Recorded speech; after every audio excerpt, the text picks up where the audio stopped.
Biz bugün nağız batırımızды жоғалттық. Қазақтың ер азаматтары қайда дегенде Дулат Ағаділ ғана есіңе түседі. Сол кісі ғана біздің нағыз белсендіміз. Менің бала шағам бар, мен отбасымды асырауым керек. Мен шыға алмаймын, мен қорқамын деген адамдар көп. Бәрі сөйтіп қорқады. Бәрі отбасы асырап отырған адам. Балам бар деген сылтау. Бұл дүниеде өмірден айырылу қорқыныш емес. Бұл өмірде осылай құлдықта қой құсап, қоян құсап қорқып өмір сүру қорқыныш. Сондықтан Дулат Ағаділдің қазасы бекер болмасыншы. Қазақ, өтінем,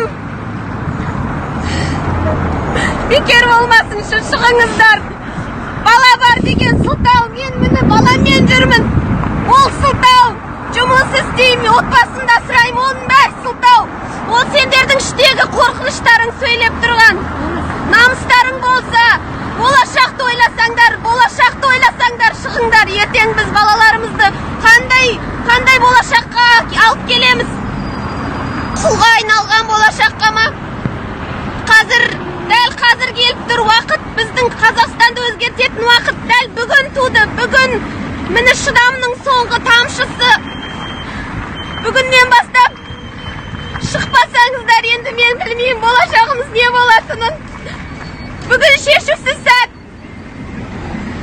Шығыңыздаршы. Дулат ағаның қазасын бекер қылмаңыздар, аяқ асты қылмаңыздар. Ояныңыздаршы, өтінемін. Это Кербез, она не успела с ним познакомиться. Астанаға Дулат ағамен танысам деп келген. Она приехала с ним познакомиться.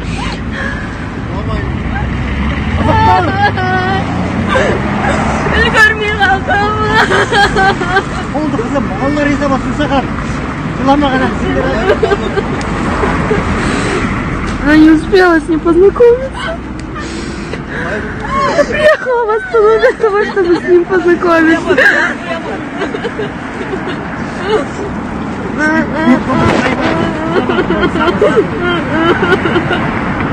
Kitayin var eken. Ne de hala, жақсы күндер алда hala. Болады. Қазағым болмаса жақсы күндер болады. Kitayin var eken. Рахмет саған. Алла разы болсын.